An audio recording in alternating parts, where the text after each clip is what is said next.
Hey, it's Zax from Ready Check Pull, and I'm here to tell you about what's going on with Enhancement Shaman in Shadowlands. I'll go over the biggest changes from BFA, and then let you know how I think the spec is going to play out overall.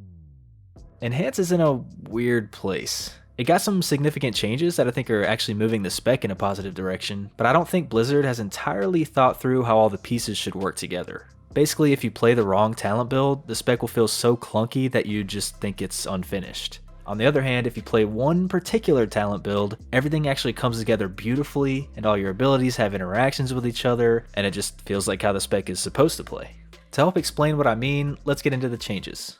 The biggest change is that the Maelstrom resource has been replaced, so you no longer have a blue bar to manage, and all of your abilities are free to cast. The replacement resource is called Maelstrom Weapon. It's a stacking buff that has a chance to be procced by all of your melee swings and melee abilities. It stacks up to 10 times, and you can spend 5 stacks at a time on casted abilities like Lightning Bolt and Chain Lightning. The cool part of it is that each stack reduces the cast time of those abilities by 20%, so when you spend 5 stacks, those abilities are instant cast. Each stack also buffs the damage of the ability by 20%, so spending 5 stacks doubles the damage. Long story short, this just means Lightning Bolt and Chain Lightning have become core abilities in the rotation, acting as spenders of the new resource. I think a lot of people are going to like this change because it felt like the old Maelstrom resource made Enhance lose a lot of its unique identity, and this new system is definitely unique. That being said, this new resource isn't amazing on its own, but I think Blizzard has purposely left themselves some room to try new interactions with it. I like the idea they're going for though, so I'm optimistic.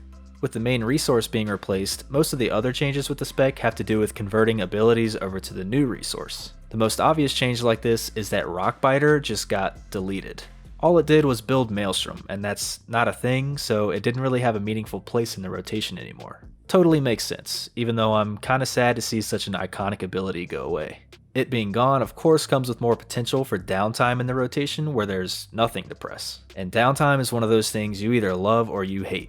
As for the talents, there are way too many changes to mention them all, but I really need to tell you about the new Hailstorm. You'll probably hear people talk about the big damage it does, but what's more important than that, this is the talent that makes the whole spec feel more complete, in my opinion. So Hailstorm gives you a stacking buff for every stack of Maelstrom weapon you consume. This buff increases the damage of your next Frost Shock per stack, and causes your Frost Shock to hit an additional target per stack. So let's say you're in an AoE situation. You have 5 stacks of Maelstrom weapon and you cast Chain Lightning to consume those stacks. That gives you 5 stacks of Hailstorm. Now if you cast Frost Shock, it'll hit 6 targets for a ton of damage. This is the kind of big payoff ability the spec needed. There's a lot I could say about why this talent feels so good and why I think it should be baseline. Like how it even feels good in single target, how it's on an AoE talent row with options that are way less interesting, how it gives you more flexibility in the way you use your new resource, and I could go on and on. 100% this style of ability or interaction needs to be baseline in some way. And the last thing, something Enhanced Shamans have been hoping for years, Windfury Totem is baseline again. This version gives everyone in your party a 10% chance to get an extra auto attack. According to my napkin math, this is worth nothing. Sorry to get your hopes up, but this is basically worthless as it is right now. Blizzard could buff it like crazy to put it on par with other class buffs or something, which would be cool, but right now it's basically just there for Enhanced Shaman flavor.